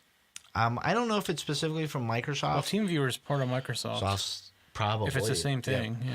So, but it's almost like what we talked about earlier, where you need administrative control of your web server using cPanel or something like that. So, what we're finding is that malware writers are creating their own remote management console into their infected devices. And they're using TeamViewer to do that. That's kind of neat idea. The whole idea of TeamViewer is to be able to do that kind of stuff. You take remote admin. Yeah, remote admin stuff. So you're already compromised. They already have access. So more than likely, what they're doing is they're either uploading additional code or updating the code that they have, or testing you or using you as a source deployment. So the exploit, though, as much as it's in the wild, they're saying that Russia is the #1 target where they're seeing the highest activity on something like this. So the roles are getting reversed now. Not Russia is the target, and we're not the target, and it's not coming from Russia. It's going into Russia. That's weird. That is actually kind of weird. It is, and you wouldn't think that a country like Russia, where the economy is already weak, the infrastructure is already weak, versus the economy and Yeah, like what are they trying to Canada get for out the of United Russia? States. I don't know. But I got to say, though, something like this just, sometimes what we see is we're catching the trails of somebody doing their testing process. You know what I mean? So maybe they found it was easier to do it in Russia. And, Maybe. and they're building this tool up, and then they'll come and hit somebody has a deeper pocket that's a little bit harder to get after. Right. So, and now they've established basically a web console management interface for malware. And one of our last topics in trending malware and phishing is Indian websites pursued by phishers. So Symantec, again, has constantly monitored phishing sites hosted on compromised Indian websites. And what I mean by Indian websites, I mean the country of India. So in 2011, Symantec detailed a study that said the compromised sites, and they did a number, they did a detection, they documented their study from 2011, then they went out and they repeated their study in 2012, and found that information technology is the number one target in higher education, is number two from phishing sites that are being hosted or that are sitting in India. So Symantec has a pretty good bead on them, and basically watches them to help trend what's going on, to see if attack vectors are shifting, or here it just appears that it's a shift in industry. So information technology industry is just constantly being spammed, and like you guys call me LT, it's low tech, right? All right. Right. Yeah. So information technology companies, they have their layered security. They preach the concept of layered security when all you gotta do is hit the user. Right. Yeah. And then higher education's interesting though. Yeah. And what are they getting out of higher education? That's what I kind of wonder. I don't see higher education is something that monetarily you're gonna make a lot of money off of. No, I can't always say. I just want to figure out what are they getting out of higher education as far as value goes. I mean, most of the people that are going to higher education are broke because of student loans. But see, we also talked about an APT, the Mandy and APT-1 report, where they found the compromise on Coca-Cola when they were doing a negotiation with Coca-Cola, or the compromise for was it Telvent, because of the some of the technology, to steal some of the technology. So I wonder if you're thinking like MIT and some of the higher educations there trying to get some of the projects that are going on inside. They have they really depend on publishing. They really depend on their research. So maybe they're looking to just probe for their way in, right. And launch an APT. You rent somebody's. They're basically their phishing or their spam net. Yeah. Throw a lot of things out there and see where it lands. And so, other than that, we've been really busy at work. We've been watching, like you said, you got the Easter. We've been watching spams come through. We're seeing, an increase in that as Easter approaches. Then with the Pope, then with a lot of the great work coming out of Symantec and Trend Micro and a lot of the other AV vendors, I just gotta circle back on the first subject. Since reading it, I can't get that out of my head. It's not necessarily a DDoS as so much as someone just blew your computer up. Right.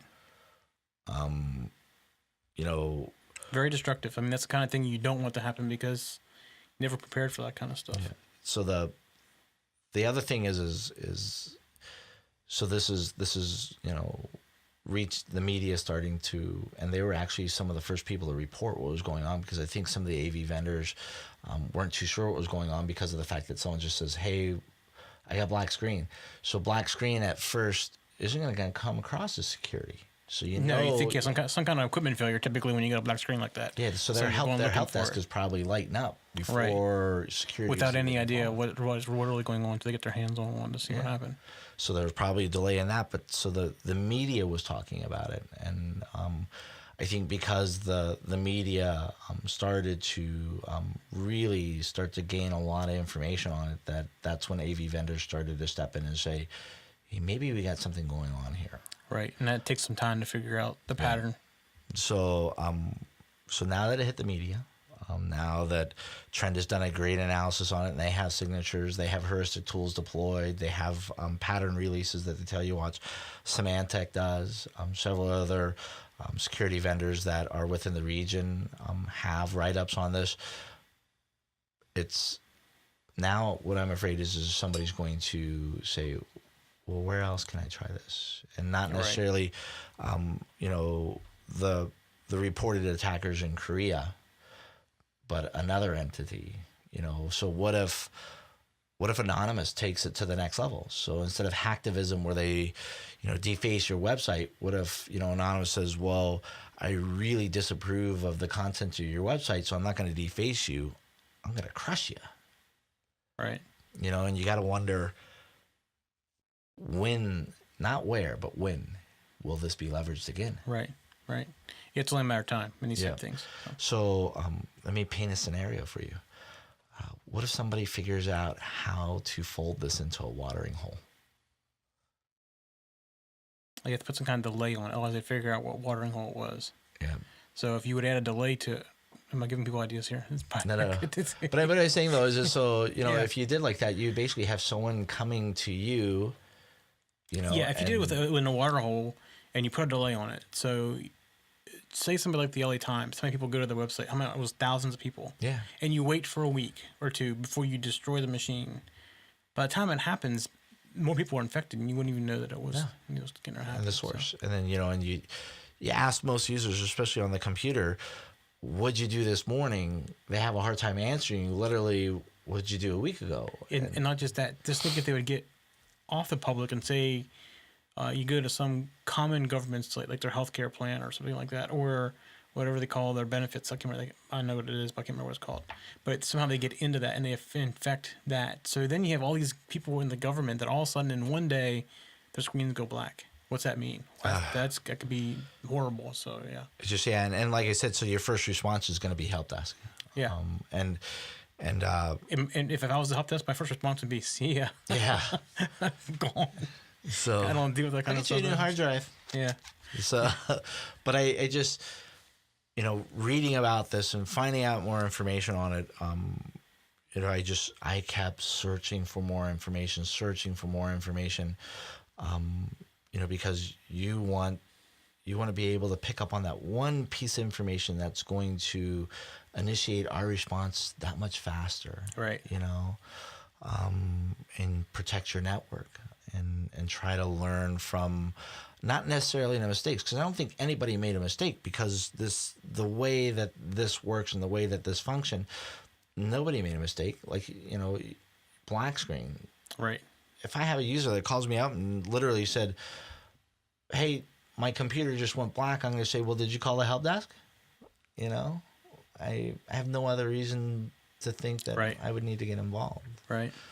And so just really scary, and scary to the point of, you know, when are we going to see this again? I don't doubt that we won't see this again. Oh, yes, you definitely. We're going to see it again. Yeah, you're gonna get some copycatters out there, and they're going to say, you know, how can I one up you? Right.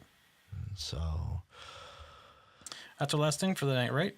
I think that is it. All right. Well, for show notes from this show and contact details and more, go to the securitydecoded.tv website, and you can get show notes and watch all the other episodes of Security Decoded. While there, check out the other great shows we have at techzen.tv. We'd love to hear from our viewers and listeners. You can contact us via Twitter and email. And while you're at the site, getting the Twitter and email, you can also leave us a voicemail at 913-732-3327. And don't worry, nobody's going to pick up the phone. This is all Google Voice, so we just get the email with your voicemail. If you want to make a video and send it to us of your security experiences, or give us some comments back, just create a video, upload it to like YouTube or Vimeo, send us a link, and you might just see that video on the show in a future episode. So since Dennis is not here, we don't have that question at the end of the night. And I gotta say, I almost sweat his questions. Yeah, I know. Because you just don't know what's gonna come at you. I don't do good with quick questions like that. No, and there are things like, so today's topic, if you were to find that Easter egg, yeah. you know, what color would the Easter egg be related to? Yeah. To me, it's gonna be Korea, and it's gonna be the black egg. Yeah. So I guess one other note: next week we aren't going to have a live show. We're not all available next week, so it'll be 2 weeks to the next live show. And we do record every Wednesday night at 6 p.m. except for next week. And you can always come join us and get in the chat room and chat with us as well. And before we go, I just got to say, go check out Ting. Yeah, check out Ting. I really definitely appreciate the support, Ting. Really like that, and just get some more information on it. And then we do have that discount for $25 off. Right, that's right, $25 off first bill or your phone. Yep. And cool. And we will see you in 2 weeks. All right. Bye, everybody. For show notes for this show, contacts, and more, go to the techzen.tv website where you can get show notes for all of our shows. We love to hear from our viewers and listeners. We have an email, a Twitter, and a phone number where you can contact us for each show. For details, visit the techzen.tv website and get the show details. You can also make a video and upload it somewhere like YouTube or Vimeo and then just send us a link. You never know, you may see your video in a future show. You can get all of our shows delivered automatically to your favorite device by going to your favorite podcast website like iTunes and subscribing. Each of our shows also has a YouTube channel you can subscribe to get regular updates. Our shows are also available on most internet radio networks like Stitcher and TuneIn Radio. You can also watch and listen to our shows on Xbox, TiVo, and Roku. You can even find us on your Zoom.